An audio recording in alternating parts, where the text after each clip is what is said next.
Upwork and how to use it. We'll start with the profile because profile is essential to apply for jobs. It is essential to have a good profile, at least like all the things filled in. So name, location, and like your title. The most important ones are uh, like normal name, good photo, um, good title. The title should represent like what you do, um, hopefully using like the most relevant keywords. I think this would be like an example of the proper one to use. So I said like smart contracts, backend developer, blockchain expert. I tried to squeeze all of my expertise in one title, barely succeeded. And the description. So these are the most important. And also there are skills to set. So look at the other profiles. You can find like if you try to search for freelancers on Upwork, you can find like the um, most succeeding ones and how they make their profile. You can use mine as a reference as well.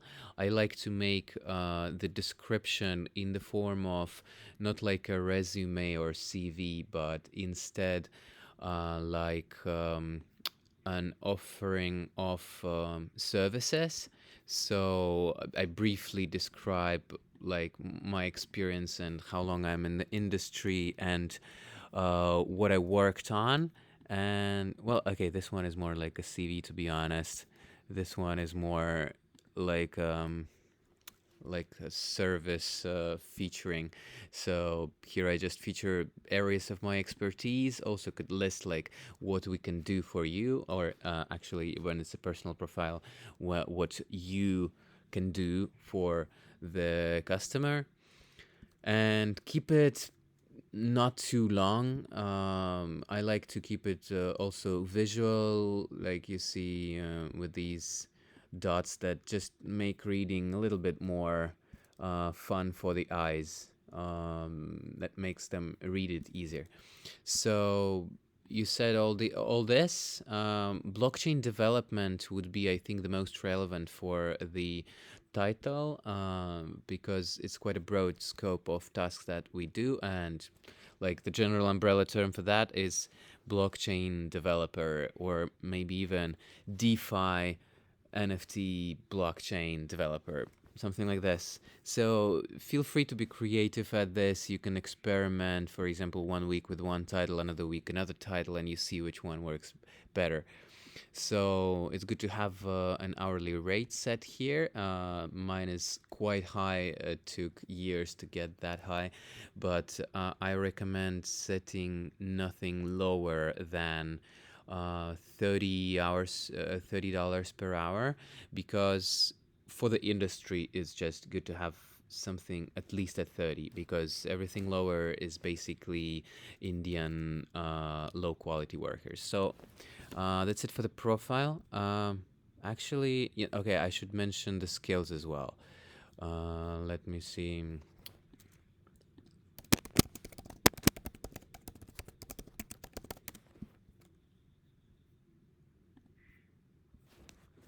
So there are skills here work as keywords for the clients when they search um, for a freelancer. They use skills to navigate. Well, fuck, I can't find the skills. Okay, whatever. I won't stop at this for too long. I will just move on. Oh yeah, here are the skills. If you scroll down, there are skills. So in portfolio, it's good to have something not crucial when you already have some work history, but when there is no work history, portfolio is helpful to have at least something. So if you're doing If you're searching for clients for our company, you can feature some of our works, and the skills are essential so that clients can find you, and the clients like to filter the freelancer by the skills. So it's good to feature as many relevant skills as possible, and I have featured these ones. You can check my profile. I'll send you my link. So you can use that as a reference. And now to searching the work. So you go find work, and here I guess there is a useful one-on-one, but we'll not get into this. Whatever. So the most important thing here is this search for job. This is the query input, yeah. And so because there is like a ton of various stuff here, like CT search, pop-up videos, PHP development, a ton of different stuff, yeah. So here we filter them by, first of all, providing queries. And what queries are of interest to us? Well, you feel free to experiment, because anything in the blockchain industry could be relevant, but the best keywords I found so far are, for example, DeFi. So you just enter DeFi and you have the feed for everything related to DeFi, yeah. Um, you enter, even better one is, say, smart contract. So whenever anyone mentions smart contract in their job description, that'll be featured here. So as you can see, this is already quite a relevant feed. So you try to experiment and find the good ones. Another one, very even more specific than smart contract, is smart contract audit. If we are searching specifically for those who want a smart contract audit, and we do provide smart contract audits, that's actually a very good job for us to take. Like this one, for example, looks good. Estimated budget $3,000, smart contract audit. So obviously the price may vary depending on the size of, like, on the work scope in general, right? But for the smart contract audits, like, we are glad to take anything from $3,000 up. So this would be definitely something to apply to. And other nice keywords, you could use keyword like names of the projects that are popular in the industry. So for example, we are a DeFi development team, right? So the major DeFi project is Uniswap. So we can search for Uniswap, and as you can see as well, everything will be relevant to Uniswap and relevant to our work fully, because here it's only development for something related to Uniswap, which is of our interest. And you can use like Pancake, Swap, or maybe Aave, another big protocol. Like Uniswap was the biggest one, I guess, but you can search for like biggest DeFi protocols and use them in the search. So for that, also a useful thing is DeFi Llama. DeFi Llama is the aggregator, or like a dashboard of major DeFi protocols in major networks, major blockchains. So you can use the blockchain names: Binance Smart Chain, Ethereum, Tron, Polygon, Avalanche, Arbitrum, all of those. Yeah, and you can, in every chain, you can see like a number of various protocols and projects. So any of these would be good keywords for the job feed in Upwork. So, and let's say we choose, another good one is NFTs, obviously, of course, NFTs, 2000 jobs found. So here there will be some less relevant, like lab manager is obviously something we don't do. So we try to search for something development related. And so when you've like done the search, So for example, uh, like as an example, like, okay, let's do Uniswap. So that's for the query, yeah? The query is your main play tool here. So when you figured out like a good query, and like maybe you see a lot of projects that are like, okay, tell me how to calculate, derive the order book. I pay $20. Uh, $20 is not of interest to us because obviously it's just not worth spending the time to even apply. So there are filters for this. I like to set these check marks at intermediate and expert so that we see only the clients who target intermediate or expert developers and freelancers to do the job. So this way we won't see like, okay, we still see this one, yeah, but basically when the client provides a job listing, they choose the level of the freelancer they are targeting, and we don't want those clients who target entry level freelancers because, well, they are not willing to pay a lot of money, and even like normal money they're not willing to pay, and they are not willing to get quality. That's why we choose intermediate and expert. Number of proposals, really, well, you can play with this, but I wouldn't say it's super important. Even if there are like 50 applications, you can still win the job. Although I would say it's important to apply as soon as the job appears. Like the sooner you apply, the higher your chances are. But I'll touch on this a bit later. Um, so client info, my previous clients, this is, you don't need. Payment verified.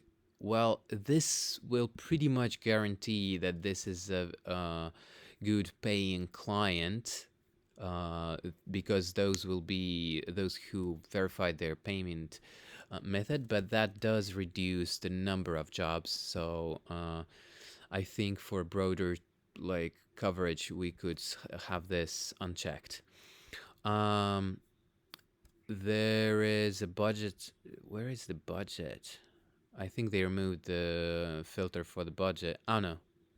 Yeah, okay, here is the budget. So category you can skip, so because everyone chooses category arbitrarily and you don't want to filter out relevant jobs. So here we are most interested in fixed priced jobs, although there are often interesting clients in the hourly section. And so what we could do is we serve an hourly client, but instead of tracking the time with the application, we manually add the time into the job, and we can negotiate that with the client. So I would say here it's good to set like, okay, minimum $30 per hour, because that will filter out those who are not ready to pay normal money. And fixed price, let's say minimum $1,000, yeah, so that we filter out those who are relevant. Or we could set here like maybe $2,000. Actually, I think $1,000 is a good filter, because that will already say that the client is ready to spend $1,000, and when we apply, we can also suggest a higher price when it makes sense. So I would say this is pretty much it. No need to, like, okay, if the client has no hires at all, it will be um, less likely that he's a good client or she is a good client. So you could set these as well, but again, this filters out a number of clients. So if you want to cover more potential clients, then you don't want these to be checked. And then time zones and locations really don't matter at all, and these are good to to control how many connects you'll be spending, because for every application you spend connects. So if you like check the ones to spend less, then you'll be spending less connects. That is only important when you are running out of connects, but I would say it's better to buy more connects and feel free to apply more and more and more. So that's it for the filters. The most important ones I've like checked here. So it's either hourly $30 per hour or more, or a fixed price $1,000 or more, and someone looking for intermediate or higher. With Uniswap, so here we have quite a good feed already. It's actually quite tight, but here we already have like well-paying clients. So every one of these is actually good. So like launching an ERC token, that's what we can do. Yes, ERC20 swap exact tokens for tokens, la la la la la, we don't even know what that is. Looking for an ERC token, yes, we can do that. So Web3 developer, yes. Price spec trading bot, yes, we can do it. So all of this we can pretty much do. And so here, when you have this feed, what you want to do is also, like, to make your life easier, you save the search. So here you set a name like Uniswap, for example. Yeah, Uniswap search, or Uniswap 1K plus. Yeah, so you invent a name. It can be any name you want. So then you save it, and then you can use it. Where can you use it? Let me see. Yeah, so when you find work, here you have all your saved searches. Like here you can see Uniswap 1K plus, and we have this feed. Before I saved smart contract audit, and you can see I also I quoted smart contracts so that it doesn't break it into separate words. Like, I need a smart guy to have a contract with me and do an audit of my company, yeah, because that would be irrelevant. So I said smart contract, so it's only searching for the keyword smart contract and the word audit as well in the description or the title. So this is a feed of those. So when we have this, that's pretty much it for filters and savings. Yeah. So when you have that, you can already use it very well to to find the works. Then you need to apply. So to apply, and so to apply, important things are try to apply as soon as the job appears. So the sooner you apply, the better. Like, posted 2 days ago is good. Posted 4 days ago, still good. Posted 5 days, 9 days, well, pretty much still good. Posted 15 days ago, it's very likely that the guy has already found the freelancer. But still worth applying. I would say still worth applying. If it's like a few months old, then probably not worth applying. But even like 2 days ago, like, it's better to apply in the first hours rather than applying 2 days later, because there are clients that choose from those who apply the first. So, and when you have done a search, another thing you can do actually is to apply sooner, like to apply faster, you can use the feature of the feed link. Yeah. So for example, there is RSS. And so when you have this particular search, so let's say it's our Uniswap K1. So you click on this and you click on RSS. And this is a link. So I have this Chrome extension named, let me see, it is named, Jesus, RSS feed reader. Yeah, so is there like yeah. So this is an extension that lets you read an RSS feed. And what is an RSS feed? RSS is a protocol that, like, basically notifies whoever follows the feed that there is a new listing in whatever. It could be a blog or anything. So there is an RSS feed for the Upwork jobs. It's really useful. So here I have it, and come on, yeah. So you can see that you just open it and you see like new. So they will be appearing, and this particular one, I think it has like a refresh time of like about 1 or 2 hours, which is still better than checking it once a day. So you try to find the jobs as soon as they appear, and this is a useful tool. So when you found when you are applying, yeah, so like let's say, okay, new job, let's see, let's say for example this is a new job. Okay, let's try, I'll use in an example a fixed price one. So this guy needs like a token smart. So when you apply, you will need to develop intuition on what is a reasonable budget for a certain job. Yeah. So this guy, for example, he wants like a token smart contract deployed plus promotional and sales website. So that's two jobs in one. Like he needs a website and he needs a smart contract, and we would really want jobs mostly like 2k plus and hopefully 5k plus, and the website itself would take like 2k at least to develop, yeah, and the smart contract is at least 2k. So we see that this guy is out of the budget.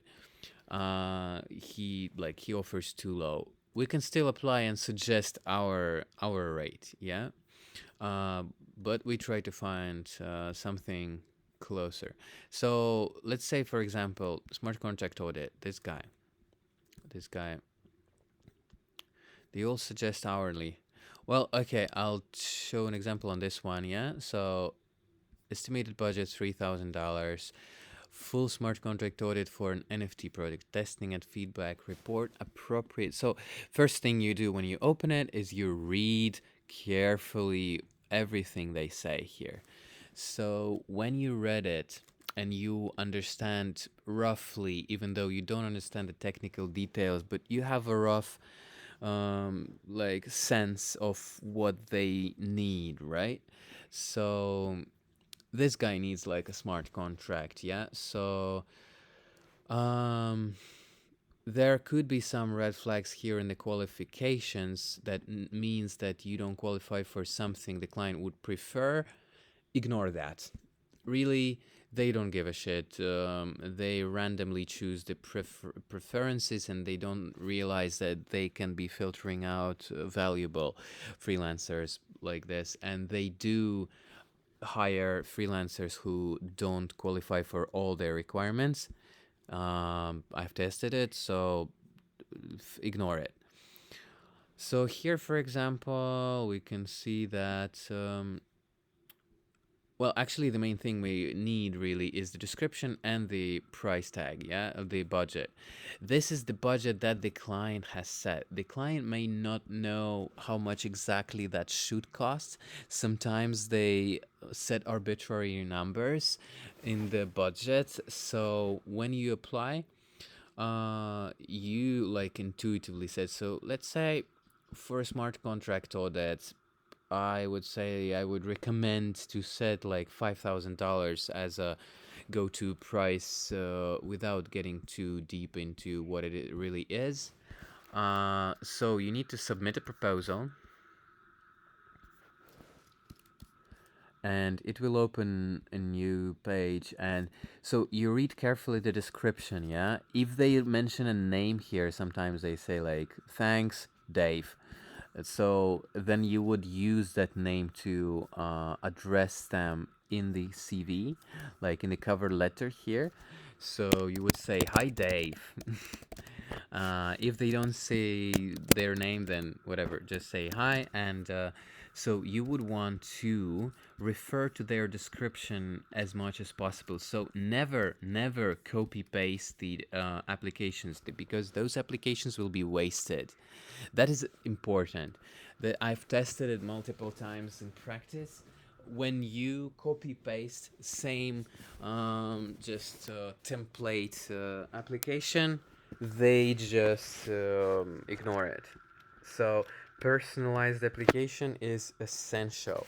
So you want to read here what he needs. Okay, an NFT project, and then personalize our application. So here, feel free to just set like 5K, and so like here the duration, I would say everything within 10K would be less than a month.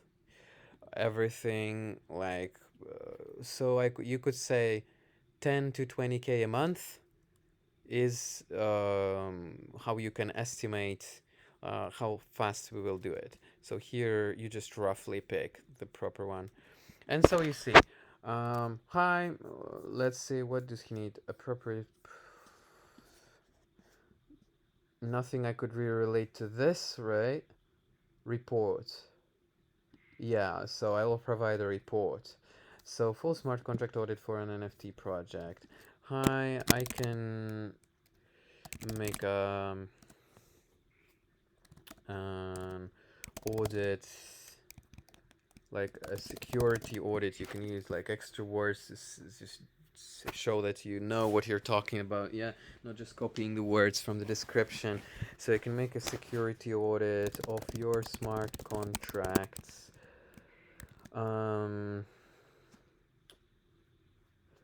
Or you can also, I can or I will make your and provide a detailed report for your developers to use.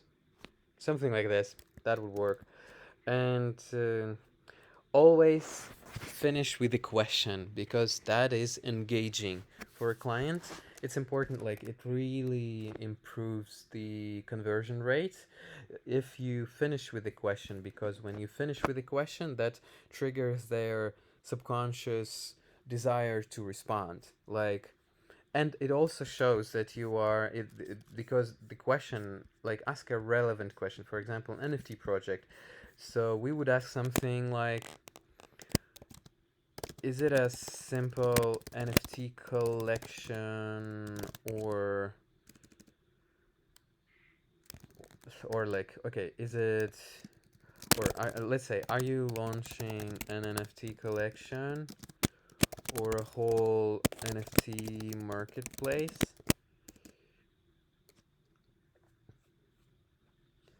That'll be sufficient, because obviously it doesn't cover all the NFT cases.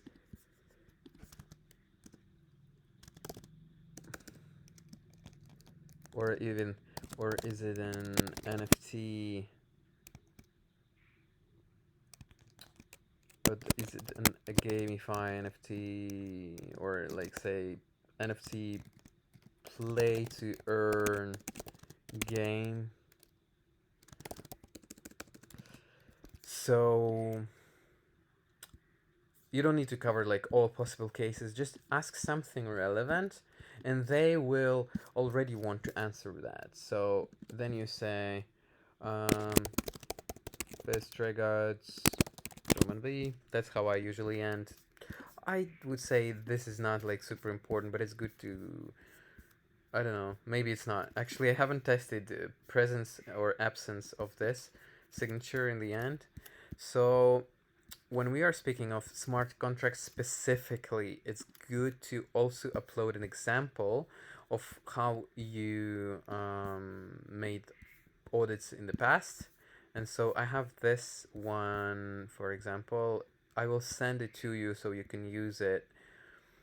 Although it has my name on it, I think, so you may need to edit it. So you would add this. And here I would say I would add attached is an example of our is an example of an audit report I provided for my past client. So make the question always in the end, because it makes their perception engaged with the question and not with the statement. So this really engages them better. So, and then you just submit a proposal, and there'll be something here. So you just check the check mark and submit. And that's it. You have submitted. You have submitted your proposal. So then you just wait. You just wait for their reaction, and when they respond, you'll get an email, and also you will have it in the messages. So right now there is nothing in the messages, but when they respond, there will be a conversation initiated with them. So then you continue in the conversation, and the sequence after that. So like at this stage, the proposal is at the proposal stage, yeah? So there are active proposals and submitted proposals. So this is my submitted proposal, yeah? So this is what I have submitted, and when they reply to that, it will become an active proposal. And when they are ready, so after the proposal is discussed and you guys are agreed on the terms, you follow to the offers. So you will make that, they need to make you an offer. So this is something they do from their side. So like you propose, they offer in response. And there's the offer is the offer to start a contract. So whenever you are sent an offer, you can accept it right away, and the contract will start. So the contract means you do the work, you get paid. So this is the sequence we follow.